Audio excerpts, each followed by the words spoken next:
ഇന്ന് നമുക്ക് അരി കുതിർത്തും അരക്കൊന്നും ചെയ്യാതെ എങ്ങനെ വളരെ സിമ്പിളായി ഉണ്ണിയപ്പം ഉണ്ടാക്കാമെന്ന് നോക്കാം. നല്ല സോഫ്റ്റാണ്, അതേപോലെ നല്ല ടേസ്റ്റുമാണ്. കണ്ടില്ലേ, വളരെ സിമ്പിളാണ് ഇത് റെഡിയാക്കാൻ. നമുക്ക് എങ്ങനെ ഉണ്ടാക്കാമെന്ന് നോക്കിയാലോ. ഇതിനു വേണ്ടി ഒരു ബൗളിലേക്ക് 3 മുട്ട പൊട്ടിച്ച് വെച്ചിട്ടുണ്ട്. 3 മുട്ട വേണമെന്നില്ല കേട്ടോ, ഞങ്ങളിത് വേറൊരു ആവശ്യത്തിന് വേണ്ടി എടുത്തതാണ്. 1 മുട്ട മതി. ഇതിലേക്ക് നമുക്ക് ആവശ്യത്തിനുള്ള പഞ്ചസാര ഇട്ട് കൊടുക്കാം. 5 ടേബിൾ സ്പൂൺ പഞ്ചസാരയാണ് ഞങ്ങളിവിടെ എടുത്തിട്ടുള്ളത്. ഇനി ഇത് നല്ലപോലെ ഒന്ന് മിക്സ് ചെയ്ത് കൊടുക്കാം. നമ്മളിത് നല്ലപോലെ മിക്സ് ചെയ്ത് കൊടുത്തിട്ടുണ്ട്. ഇനി ഇതിലേക്ക് നമുക്ക് അല്പം ഏലക്കായ പൊടിച്ചതിട്ട് കൊടുക്കാം. ഇതിലേക്കിനി നമുക്ക് ഒരു നുള്ളു ഉപ്പിട്ട് കൊടുക്കാം. ഇനി നമുക്ക് ഇതിലേക്ക് കുറച്ച് അപ്പസോഡ കൂടി ഇട്ട് കൊടുക്കാം. ഇനി നമുക്കിതൊന്ന് നല്ലപോലെ മിക്സ് ചെയ്തെടുക്കണം. അപ്പോൾ ഇത് നല്ലപോലെ മിക്സ് ചെയ്തെടുത്തിട്ടുണ്ട്. ഇനി നമുക്കിതിലേക്ക് ആവശ്യത്തിന് മൈദ ഇട്ട് കൊടുക്കാം. ഞങ്ങളിവിടെ 1 കപ്പ് മൈദയാണ് എടുത്തിട്ടുള്ളത്. ഇനി നമുക്ക് മൈദ ഇതിലേക്ക് കുറച്ചായി ആഡ് ചെയ്ത് കൊടുക്കാം. എന്നിട്ട് നല്ലപോലെ ഇത് മിക്സ് ചെയ്തെടുക്കാം. ഇപ്പോൾ ഇത് നമ്മൾ മിക്സ് ചെയ്തെടുത്തിട്ടുണ്ട്. ഇനി നമുക്കിതിലേക്ക് ബാക്കി വന്ന മൈദയും കൂടി ചേർത്ത് കൊടുക്കാം. എന്നിട്ട് ഇത് വീണ്ടും ഒന്ന് നല്ലപോലെ മിക്സ് ചെയ്തെടുക്കാം. അപ്പോൾ ഇത് ഇവിടെ നല്ലപോലെ മിക്സ് ചെയ്തെടുത്തിട്ടുണ്ട്, കണ്ടില്ലേ.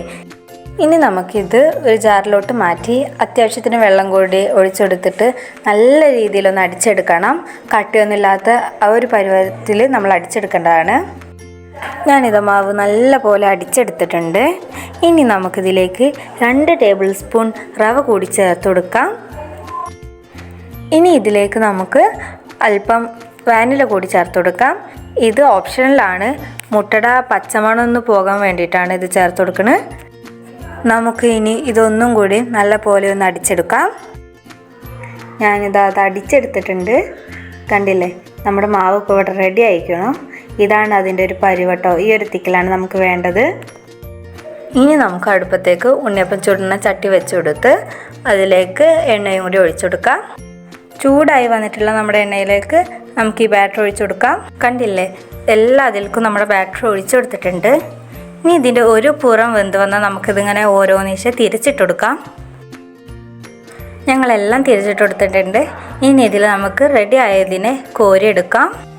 എല്ലാം എണ്ണയിൽ നിന്ന് കോരിയെടുത്തു, പക്ഷേ ഞങ്ങൾ കോരിയെടുക്കുന്നത് വീഡിയോ ഞങ്ങളുടെ കയ്യിൽ നിന്ന് മിസ്സായി. ഇനി നമുക്ക് ബാക്കിയുള്ള ബാറ്ററും ഇതേപോലെ ചെയ്ത് കൊടുക്കാം. അങ്ങനെ നമ്മുടെ ടേസ്റ്റി ആൻഡ് സോഫ്റ്റ് ആയിട്ടുള്ള ഉണ്ണിയപ്പം ഇവിടെ റെഡി ആയിട്ടുണ്ട്. കണ്ടില്ലേ, നല്ല ഭംഗിയില്ലേ കാണാൻ. എല്ലാവരും ഇത് വീട്ടിൽ ട്രൈ ചെയ്ത് നോക്കണം കേട്ടോ. കണ്ടില്ലേ, ഇത് നല്ല സോഫ്റ്റാണ്, അതേപോലെ തന്നെ കഴിക്കാൻ നല്ല ടേസ്റ്റുമാണ്. അപ്പോൾ എല്ലാവരും വീട്ടിൽ ട്രൈ ചെയ്ത് നോക്കണം, ഫീഡ്ബാക്ക് അറിയിക്കണം. അപ്പോൾ അടുത്ത വീഡിയോയിൽ കാണാം. ബൈ.